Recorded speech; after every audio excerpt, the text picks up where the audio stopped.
Todo bien, ok. Sigamos entonces. El estado de situación de la iglesia. Bueno, ya hablamos de la parte histórica, ¿cierto? Hablamos de Constantino, de cuán sincera fue su conversión. Vimos dos visiones contrapuestas de Ferdinand Lot, ¿cierto? Que es una visión un poco que él ve una mayor sinceridad en la conversión de Constantino, y una visión totalmente contrapuesta de Burckhardt, ¿cierto? Que son dos historiadores súper destacados. Ya. Súper destacados dentro de no solamente de la historia del cristianismo, dentro de la historia de Roma, digamos así, de la historia antigua y de la historia medieval también, en el caso de Lot, por ejemplo. ¿Ya? Vimos esa situación, vimos también el tema del edicto de Milán, las consecuencias del edicto de Milán, la importancia que tuvo Constantino para el desarrollo de la iglesia.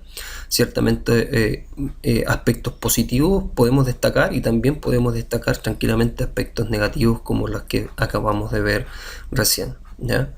Ahora, ¿qué vamos a ver a continuación? Vamos a ver algunas, le puse estado de situación de la iglesia para ver la situación de la iglesia, en qué estaba en este tiempo. ¿Ya? ¿En qué estaba? En el tema doctrinal, en el tema del pensamiento cristiano, ¿ya? En el tema de su formación, en qué estaba la iglesia. Recordemos que ya vimos el primer siglo, ¿cierto? Y parte del segundo siglo. Vamos a ver del segundo siglo en adelante cómo va evolucionando. También vimos ahí en algunas lecturas el tema de los padres apostólicos, ¿verdad? Que lo vimos en su momento, pero ahora vamos ya al siglo tercero, siglo tercero y cuarto, que estaba sucediendo con la iglesia en el aspecto del pensamiento y en el aspecto doctrinal también. Y una de las primeras cosas que se nos viene y traigo a colación es el tema de la formación del canon. ¿Ya? Aquí podemos reflexionar, podemos tener varias reflexiones respecto a esto, ¿cierto? Nosotros sabemos de que el canon no fue antes del siglo IV después de Cristo. Es difícil hablar de un canon, ¿ya? Es difícil hablar de ya la Biblia como nosotros la conocimos propiamente tal, ¿ya? Entonces la dificultad de la iglesia primitiva, o de la iglesia del siglo III y IV, seguían siendo como fue en el siglo I y II. Sino que hubo muchas controversias teológicas, tal y como las vemos hoy. Imagínense, nosotros hoy día tenemos no solamente la Biblia, tenemos libros de teología sistemática, tenemos diplomados de teología, tenemos licenciatura en teología, maestría en teología, doctorado en teología, y aún así tenemos todavía diferencias de opiniones, ¿ya? Que son básicamente diferencias en la interpretación o en la exégesis que nosotros hacemos respecto a ciertos tópicos. Imagínense en ese tiempo, obviamente iban a surgir controversias, ¿ya? No sé si tuvieron la oportunidad de poder leer ya esos textos que yo les subí, pero esto lo clarifica muy bien el tema de las controversias. El autor Berkov, se me había olvidado el nombre, Berkov, ¿cierto? Que nosotros lo vimos en un momento, que ahora está como lectura también dentro de las carpetas. Ya Berkov hace un pantallazo muy claro del tema doctrinal, de la historia de la doctrina, y nos queda muy claro respecto a eso. Así que vamos a ver principalmente sus opiniones respecto a esto. Ahora, nosotros sabemos que en este tiempo, en el siglo cuarto, tercero, cuarto, ya Hebreos, Santiago, Segunda de Pedro y Apocalipsis eran aceptadas en Oriente como cartas, ¿cierto? Inspiradas, pero por muchos años lo rechazaron en Occidente. Imagínense, Hebreos, Santiago, Segunda de Pedro y Apocalipsis, ya que eran cartas que para nosotros hoy día es incuestionable que son inspiradas. En ese tiempo en Occidente no se consideraban mucho. Quiero que entiendan bien el tema de Occidente y Oriente, de aquí en adelante, ¿cierto? Occidente y Oriente. Yo creo que algo ustedes lo saben, ¿verdad? Recordemos que el imperio romano, ¿cierto? Van a haber como dos partes importantes del imperio romano. Y después esto incluso va a llegar a la división. Nosotros vemos que el Imperio Romano después cae en el 476 después de Cristo y sigue el Imperio Romano de Oriente. El Imperio Romano de Occidente cae definitivamente por muchos factores, ya que acá no los vamos a tratar, pero sigue el Imperio Romano de Oriente. Acuérdense que la capital del Imperio Romano de Oriente era Constantinopla, ¿ya? O Bizancio. En un momento Constantino, ¿cierto? Él funda Constantinopla como capital del imperio. Él quiere trasladar la capital de Roma a Constantinopla, o lo que se conocía también como Bizancio. De ahí después surge en la Edad Media el Imperio Bizantino, ¿cierto? En el aspecto teológico van a haber bastante diferencia entre Oriente y Occidente. Hasta el día de hoy día nosotros hablamos de los católicos apostólicos romanos, Roma, y en Oriente hablamos de los católicos ortodoxos, ¿cierto? Que son herederos de toda esta tradición histórica realmente que comienza en esta época, imagínense. Ya es una tradición histórica bastante larga. Por tanto, Oriente y Occidente tenían distintas visiones de muchos aspectos. Eran cristianos todos, ¿cierto? Pero poco a poco se comenzaron a acentuar las diferencias entre Oriente y Occidente en los temas doctrinales. Tanto así que en Oriente aceptaban algunas cartas inspiradas y en Occidente no las aceptaban. Eso respecto al canon, ¿ya? Vamos a hablar así muy parcialmente de cada uno de los aspectos de la iglesia. Entonces vamos a hablar ahora de las misiones, ¿ya? ¿Cómo eran las misiones en estos siglos, ¿ya? Justo González opina que los primeros siglos no conocieron los cultos evangelísticos como lo conocemos hoy en día. Hoy nosotros vemos campañas evangelísticas, ¿cierto? Diferentes formas de evangelizar. Bueno, los primeros siglos no se conocieron como tal, ¿ya? En definitiva, lo que González opina es que por lo general eran cristianos anónimos quienes mediante su testimonio abrieron el camino a la conversión de otras personas. No está diciendo de que no hubo evangelización, al contrario.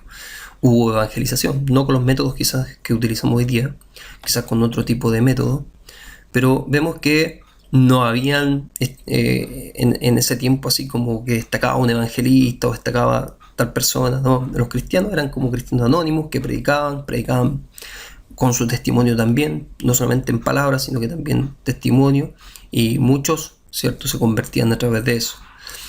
Y en definitiva también plantea de que el martirio sirvió mucho para la evangelización. Nosotros veíamos en la clase pasada de que en la medida que más cristianos morían, más gente se convertía, ¿ya? Es un fenómeno bastante interesante de poder estudiar, ¿ya? Entonces, en cuanto a las misiones, son escasos los datos que tenemos acerca de misioneros como Pablo, como Bernabé, ¿cierto? Nosotros vemos que por eminencia nosotros tenemos a Pablo y Bernabé, que fueron estos misioneros, ¿cierto? Que fueron enviados a evangelizar, ¿cierto? Y evangelizaron y fundaron muchas iglesias.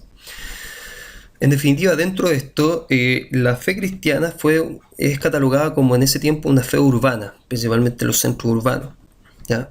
Y esto se entiende por el tema contextual también. Nosotros vemos que el sector de Roma, del Imperio Romano, eran principalmente urbanos. Después, incluso en la Edad Media, esto cambia un poco, dado las circunstancias históricas que provocan la caída del Imperio Romano y las ciudades comienzan a desaparecer y son reemplazadas por los feudos, ¿ya? Y la vida se va a transformar en una vida un poco más rural. Sin embargo, en esta época que nosotros estamos viendo era una vida principalmente urbana, ¿ya? Los dogmas, ¿ya? Los dogmas. Bueno, Berkov habla extensamente de los dogmas, ¿cierto? De la historia de los dogmas. De aquí vamos a sacar algunas enseñanzas que él nos da respecto a esto. Primero vamos a definir la palabra dogma, ¿ya? Berkov lo define como un hecho establecido, ¿cierto? Un dogma, un hecho establecido, ¿ya? El significado último del dogma llegó a ser la designación de una resolución o decreto que era firme y especialmente público. Se aplicaba a las verdades de la ciencia que eran evidentes por sí mismas, a las convicciones filosóficas bien establecidas y reconocidas como válidas, a los decretos gubernamentales y a los credos religiosos oficialmente formulados. ¿Ya? Entonces, en definitiva, nosotros vemos que los dogmas tienen un carácter obligatorio para todos. Eso es un dogma. Un conjunto de creencias, ¿verdad?, que tienen un carácter obligatorio, ¿ya? Que son comprobadas, que son ineludibles, ¿ya? Dentro de esto nosotros tenemos, por ejemplo, en los ensayos de Pablo, ¿ya?, las cartas de Pablo, que Pablo es considerado obviamente el primer teólogo cristiano. Tenemos Juan también, tenemos los apologetas o los apologistas en su momento que estudiamos, ¿ya? Clemente de Alejandría, Orígenes, habían tratado de exponer científicamente la fe, ¿ya? Sin embargo, los dogmas en este tiempo están en ese proceso, ¿cierto? En un proceso de construcción, ¿ya? En definitiva, los dogmas, ¿cierto?, son el fruto de la reflexión humana. En el caso de nosotros, del cristianismo, es el fruto, ¿cierto?, de la reflexión que se ha hecho de diferentes temas doctrinales a través de la historia. Y sin duda, la doctrina de la Trinidad ha sido una de las más discutidas a través de la historia, ¿cierto? Dentro del mundo cristiano, hoy día ya no se permite discusión respecto a eso. Tenemos el tema claro. ¿Ya? Alguien que conozca un poco de teología sistemática entiende bien el tema de la Trinidad, ¿verdad? Pero en este tiempo no. En este tiempo hubo muchos problemas y muchas dudas que surgían respecto a esto. Principalmente en lo que se refiere, ¿cierto?, al dilema del logos que tenemos ahí. No existía una claridad en esta doctrina, ¿ya? Berkhoff señala, por ejemplo, que algunos de ellos y de los que emitían, ¿cierto?, estas doctrinas, concebían al logo como la razón impersonal que llegó a ser personal en el momento de la creación, ¿ya? Mientras que otros consideraban al logo como personal y coeterno con el Padre, que compartía la divina esencia con él, ¿cierto? Sin embargo, le atribuían cierta subordinación al Padre. Entonces tenemos que el Logos, Jesús, no había claridad respecto a Jesús, ¿ya? Algunos opinaban que Jesús era enteramente divino, otros que era enteramente humano. Unos opinaban que Jesús y Dios, dos personas distintas. Unos opinaban que Jesús había sido creado por el Padre, ¿ya? Y aquí todavía no entramos al tema del Espíritu Santo, porque el Espíritu Santo también, que no se le había dado mucha importancia en las primeras discusiones de esta, después también obviamente se le tuvo que dar la importancia que meritaba. Entonces, por un lado estaba la visión del logo impersonal, personal en la creación, y por otra parte el logos personal, coeterno, que compartían una divina esencia con el Padre. Por lo general hay algunos que opinaban muy distinto, ¿ya? La doctrina de la Trinidad, ciertamente una de las personas que se acercó más a la formulación de esta doctrina fue Tertuliano, ¿cierto? Nosotros lo tenemos entre el 160 y el 222 a.C. Tertuliano fue el primero en aceptar la triple personalidad de Dios. La triple personalidad de Dios. Ya fue el primero en mantener la unidad sustancial de las tres personas, ¿ya? Pero incluso él no llegó a una clara exposición de la Trinidad, ¿ya? El tema de la subordinación, por ejemplo, de la categoría subordinada, fue muy discutida en ese tiempo. ¿A qué me refiero con categoría subordinada? Que el Padre, Hijo, Espíritu Santo los ponen de manera jerárquica, ¿cierto? Ese es el tema como débil que tenía la doctrina de la Trinidad por parte de Tertuliano, ¿ya? Pero sí aceptó en lo que es la unidad sustancial. Y bueno, comenzaron a surgir algunas visiones y algunas corrientes que trataban de explicar la naturaleza divina de Cristo, si Cristo fue creado o no, y comienzan a surgir incluso algunas ideologías que se apartaban bastante de las escrituras, ¿ya? Como por ejemplo el monarquianismo, ¿ya? En el cual se ponía énfasis en la unidad de Dios. El monarquianismo poseía, lo que planteaba era la deidad de Cristo, ya la unidad de Dios y en la deidad de Cristo, pero lo que implicaba la negación de la Trinidad, ese era el problema. ¿Ya? Se implicaba la negación de la Trinidad en el sentido auténtico de la palabra propiamente tal. Entonces aquí había un problema, se niega la Trinidad de facto, en definitiva. Orígenes, ¿ya? También, ¿cierto?, opina respecto a este tema y fue el primero en explicar incluso la importancia de él, fue que él fue el primero en explicar la relación del Padre con el Hijo, ¿ya? Empleando la idea de eterna generación, aunque aludía a algunos principios de subordinación también, ¿ya? Pero el tema de Orígenes fue un tema avanzó bastante en este tema de la eterna generación, es decir, padre e hijo eternos, siempre, no que el hijo fue creado por el padre, ¿ya? Estudió bastante esta relación entre el padre y el hijo, ¿ya? Pero se quedó ahí, en la relación padre e hijo. ¿Y qué pasa con el Espíritu Santo? Después vamos a verlo. O sea, el principio de subordinación era como uno de los más... Sí, después de Cristo. Orígenes, claro, después de Cristo, se me olvidó ahí poner después de Cristo. ¿Ya? Y en definitiva, Orígenes también cometió algunos errores, como subordinó el Espíritu Santo al Hijo y lo considera entre las cosas creadas por el Hijo. ¿Ya? Eso era como la concepción de Orígenes. ¿Quién creó el Espíritu Santo? El Hijo. ¿Ya? Entonces ese era el tipo de errores que se cometía. Acá nosotros vemos que tanto Orígenes como Eusebio de Cesarea también estudia Eusebio de Cesarea juntamente con Orígenes la relación padre e hijo, ¿ya? Acá nosotros vemos eterna generación también, que compatibilizaban en esa idea, y también no se deja aparte el principio de subordinación, sino que el principio de subordinación sigue permanente en ello, ¿ya? Una de las opiniones más controversiales en ese tiempo fue el arrianismo, ¿ya?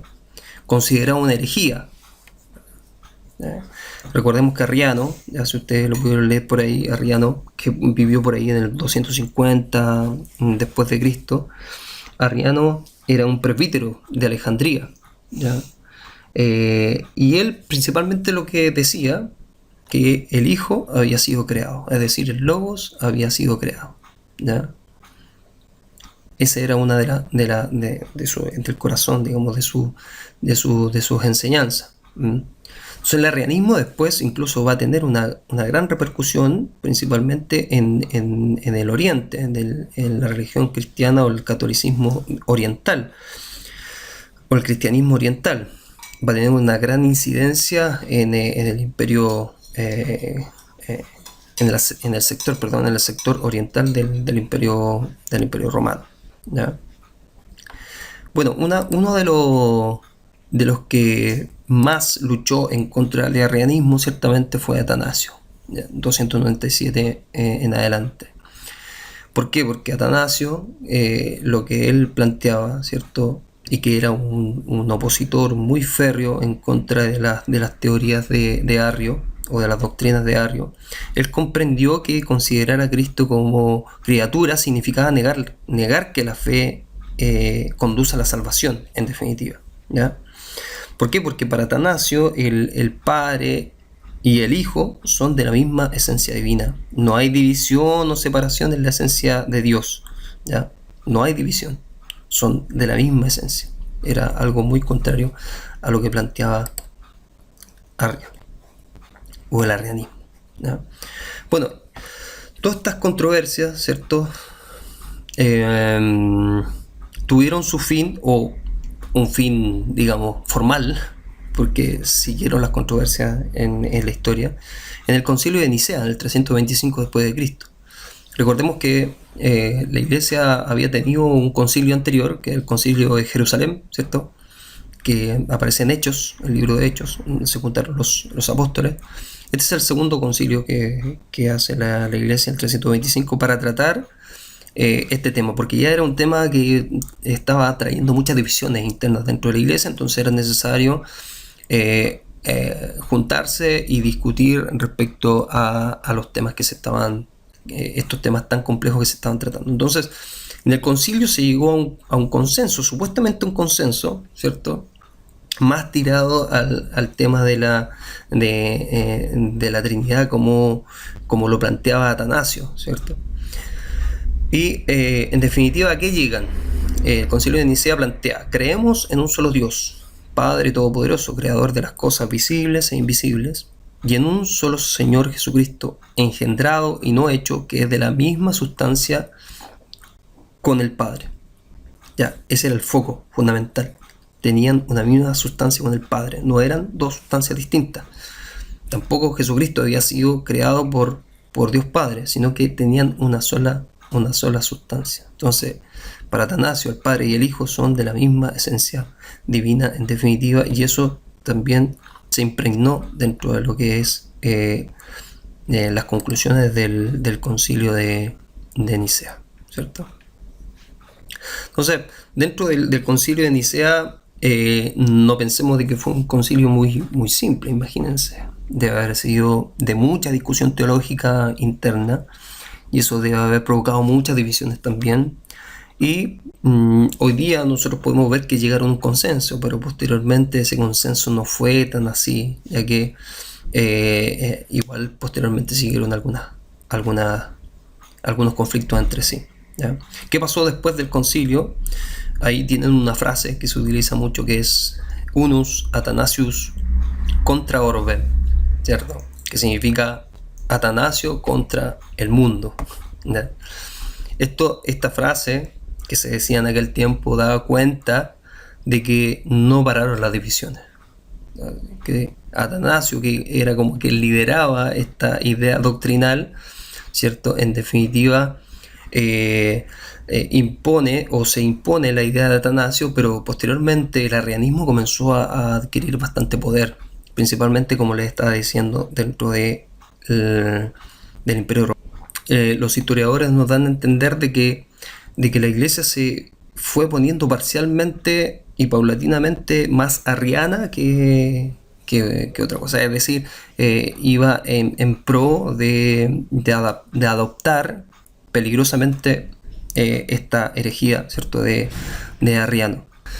Este es un mapa que nos muestra la situación posterior al concilio de Nicea, cómo quedó religiosamente, digamos, distribuido todo. Acá, ahí no se ve muy, muy bien, pero están los monofisitas, ¿verdad?, en medio salmón, ¿ya? Los monofisitas, ¿quién eran los monofisitas? Si ustedes recuerdan la lectura, ¿cierto? Ellos consideran que Jesús solo estaba presente en la naturaleza divina, pero no la humana, ¿ya? Los monofisitas, ¿ya? Después tenemos otras opiniones, ¿cierto?, otras corrientes, el nestoriano o el nefisismo, ¿cierto?, que consideraba a Cristo radicalmente separado en dos naturalezas, una humana y una divina, ¿ya? Ese tipo de... ¿ya? Sin embargo, nosotros vemos que el semi-arrianismo es el que prevaleció en el sector oriental de la Iglesia. A ver, voy a activar acá, un segundo, voy a activar acá la herramienta esta para marcarles. Acá, esto es lo que yo les estaba diciendo de Oriente, ¿cierto? En este sector es donde en definitiva se ubicó el sector oriental de la Iglesia, el desarrollo oriental de la Iglesia. Entonces, y nosotros vemos que acá todo esto es el Imperio Romano de Occidente, que después pasa a ser en el 476 cae ese Imperio Romano, ¿cierto? Es invadido por los bárbaros, ¿cierto? Y eso ya es para el curso que viene, que vamos a estudiar la historia de la Edad Media y la caída del Imperio Romano, sus factores y cómo influyó en el cristianismo todo eso. Pero en definitiva la Iglesia oriental, ya acá el semi-arrianismo prevaleció acá. ¿Ya? En Occidente, sin embargo, adoptó una perspectiva distinta acá sobre este asunto. Y en Occidente fue fiel al Concilio de Nicea, principalmente, en lo que había quedado el Concilio de Nicea. No así acá en Oriente, ¿cierto? En donde no se adoptó muy con certeza el Concilio de Nicea. ¿Ya? Hacemos la otra.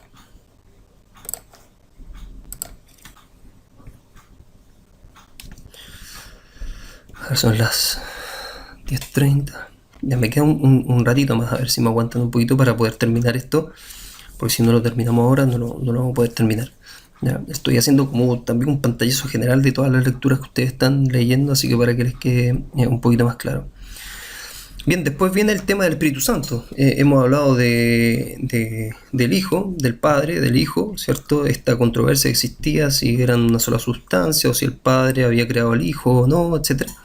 Pero ¿qué pasaba con la figura del Espíritu Santo, con la persona del Espíritu Santo? En definitiva, hasta este momento no había sido ampliamente considerado el Espíritu Santo, a pesar de que habían opiniones discordantes sobre este tema, pero no había sido hondamente estudiado. Ya, los arrianos, por ejemplo, sostenían que el Espíritu Santo era el primer ser creado producido por el Hijo. ¿Ya? Opinión que era muy similar a la de Orígenes, por ejemplo. Atanasio afirmaba que el Espíritu Santo era de la misma esencia del Padre. ¿Ya? Eso había hasta ese momento. ¿Qué opinaba Berkov? Berkov, respecto al tema del Espíritu Santo, dice: la formulación final de la doctrina de la Trinidad, la formulación del Concilio de Constantinopla, fue insatisfactoria en dos aspectos. No se utilizó la palabra homoousios, y por lo tanto, o una sola sustancia. Por lo tanto, no se afirmó directamente la consubstancialidad del Espíritu con el Padre. Ya, ese era un problema que no se pudo arreglar en ese entonces. Y no se definió la relación del Espíritu Santo con el Padre y el Hijo. ¿Cuál es la relación entre ellos? ¿Ya? Se afirmaba que el Espíritu Santo procede del Padre, pero no se negaba ni afirmaba que procediera también del Hijo. ¿Fijan? O sea, aquí, esa problemática, ¿cierto? Todavía existía en ese tiempo. Ciertamente, esta concepción, como dice ahí, occidental acerca de la Trinidad alcanzó su forma final. ¿Con quién? Con San Agustín. ¿Ya? La obra de San Agustín de Trinitae, ya que en definitiva fue el que más avanza en esto, en proponer que cada una de las tres personas posee la esencia entera y es por lo tanto idéntica con la esencia y con cada una de las otras personas. ¿Ya? Eso en definitiva es lo que concluye San Agustín, ¿ya? Que por lo demás es uno de los teóricos más importantes, más importantes de la Iglesia. Sus escritos son espectaculares, realmente. ¿Ya? Eso respecto al Espíritu Santo. Ahora, para terminar, vamos a ver la controversia cristológica, que en definitiva acá nosotros vemos que algunos negaban derechamente o en parte negaban la deidad propia de Cristo, ¿cierto? Algunos que planteaban, ¿cierto?, que era 100% divino. Hay otros que planteaban que era 100% humano, ¿ya? Entonces esa era la controversia en definitiva central de aquel tiempo. Algunos discutían su verdadera humanidad. Cuánto de humanidad tenía Cristo y cuánto de divino tenía Cristo. Entonces esta controversia tenía también sus raíces en el pasado. Grupos como los ebionitas, los alogitas, los monarquianos que veíamos recién negaban la deidad de Cristo, ¿ya? Y por otra parte los gnósticos, los modalistas también rechazaban la humanidad. Entonces no había un acuerdo respecto a esto. Entonces la relación es ahí entre la naturaleza humana y la naturaleza divina en Cristo. Ese era el foco fundamental. Berkov destaca los siguientes puntos que se debían aclarar en ese tiempo o que estaban en proceso de aclararse. en respecto a la figura de Cristo. Su verdadera y propia deidad. B. O 2. Su verdadera y propia humanidad. C. La unión de la humanidad y la deidad en una sola persona. D. La adecuada distinción entre la deidad y la humanidad en una sola persona. ¿Ya? En definitiva, la controversia acá en este pseudo esquema que está acá: negación de divinidad de algunos, negación de humanidad de algunos y negación de las dos naturalezas de Cristo, en realidad. ¿Ya? Así como que esas eran las grandes problemáticas de aquel tiempo. ¿Ya? Bien, estamos terminando. No sé si tienen alguna duda. Sí, el tema de la Trinidad es bastante complejo. De hecho, hasta el día de hoy es complejo. Y sí, en sistemática tienen que verlo mucho más. O sea, en sistemática no van a ver la historia, o quizás por ahí sí. Pero sigue, por ejemplo, para mí uno de los más claros en cuanto a esto es Grudem, ¿ya? Grudem, el tema de la Trinidad lo deja como muy claro. Incluso Grudem hace algunos esquemas respecto a la Trinidad para explicarlos bien, ¿ya? Incluso algunos errores habituales que nosotros cometemos para enseñar la Trinidad, como por ejemplo el huevo, asimilar la Trinidad al huevo, es lo típico de la escuela dominical, por ejemplo, para explicar a los niños el huevo. La Trinidad es como el huevo, ¿cierto? La cáscara, la yema y la clara, o la cáscara, la clara y la yema, ¿cierto? Y él plantea que ahí se cometen algunos errores también. Es bastante bueno en la parte de Grudem de la Trinidad. Hay un libro que es más pequeño, está la Teología Sistemática de Grudem, que es que tiene como 800 páginas, pero hay otro que es un poco más resumido, que también se lo sugiero al que no tenga mucho tiempo, que es el Doctrina Bíblica, ya que es de Flett, que de Grudem. Y ahí lo explica muy bien y sintéticamente el tema de la Trinidad. Pero como les dije, él lo explica de una perspectiva actual, ¿cierto? De cómo nosotros debiéramos entender la Trinidad hoy, no una perspectiva histórica como la hemos visto ahora, ¿ya? Sí, Fabián, hay en la carpeta de Teología Sistemática, ahí están. Ahí está. En el caso de que no esté, porque yo me acuerdo que pasé algo para subir, pero en caso de que no estén, me lo piden y yo lo envío, porque está Teología Sistemática, el grueso de 800, y está también el otro de Doctrina Bíblica, el que yo le estoy diciendo de Grudem. Ya con eso les va a quedar como súper claro el tema de la Trinidad.